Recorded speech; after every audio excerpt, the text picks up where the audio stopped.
दिल्लीमध्ये राहत असणारी एक सिव्हिल डिफेन्स व्हॉलंटियर जी 12 मार्च पासून बेपत्ता असते आणि काही दिवसानंतर तिचा मृतदेह एका नाल्यात तरंगताना दिसतो।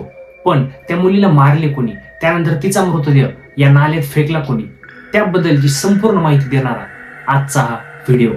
नमस्कार मित्रांनो, स्वागत करतो मराठी क्राईम स्टोरीज मधील आजच्या व्हिडिओमध्ये। दिल्लीमधील सुंदर नगरी येथील कोमल आपल्या आजी आजोबांसोबत राहत होती। ती एक सिव्हिल डिफेन्स व्हॉलंटियर आणि कॉल सेंटर मध्ये काम करत होती। 12 मार्चच्या सकाळी कोमल आपल्या कॉल सेंटरवरील जॉबला निघून गेली आणि त्यानंतर रात्रीचे 7 वाजले तरी ती घरी आली नाही। त्या आजी आजोबांना तिची थोडी काळजी वाटते आणि ते तिथल्या एका व्यक्तीला घेऊन पोलीस स्टेशन मध्ये तिची बेपत्ता होण्याची कंप्लेंट करतात। यानंतर हे पोलीस स्टेशन ते पोलीस स्टेशन सगळीकडे फिरून ते तिची FIR नोंदवतात आणि पोलीस तिचा शोध सुरू करतात, पण कोमल त्यांना कुठेही भेटत नाही।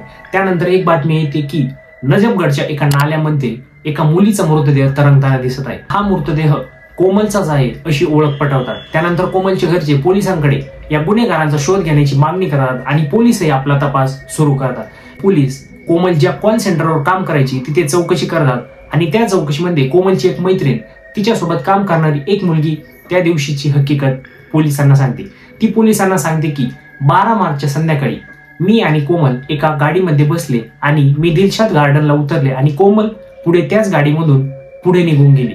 मग पोलीस CCTVच्या आधारे आणि कोमलचे सर्व कॉल रेकॉर्डिंग चेक करतात आणि त्यामध्ये त्यांना एक नाव सापडते। ते असते आसिफचे। आसिफ हाच व्यक्ती होता जो त्या दिवशी कॅब ड्रायव्हिंग करत होता। पोलीस या आसिफचा शोध सुरू करतात आणि त्याला अटक करतात आणि आसिफ त्या दिवशी जे काही घडलं ते सगळं सांगून टाकतो। पण हा आसिफ कोण होता, याने कोमलला का मारले, हाच प्रश्न आज सगळ्यांना पडला असेल।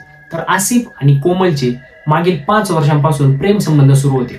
आसिफला कोमल सोबत लग्न करायचे होते, पण कोमल एका दुसऱ्या व्यक्तीबरोबर बोलते, त्याच्यासोबत फिरते हे आसिफला जेव्हा कळलं तेव्हा आसिफ तिला सांगतो की मला तुझ्यासोबत लग्न करायचे आहे, तू असं काही करू नको। पण यामध्ये त्यांच्यामध्ये खूप भांडण होते आणि याचाच रोग डोक्यात घेऊन आसिफ त्याचा मित्र जुबेर सोबत मिळून कोमलच्या हत्येचा कट रचतो। 12 मार्चच्या रात्री आसिफ जुबेर सोबत मिळून कोमलचा गळा दाबतो आणि तिचा खून करतो।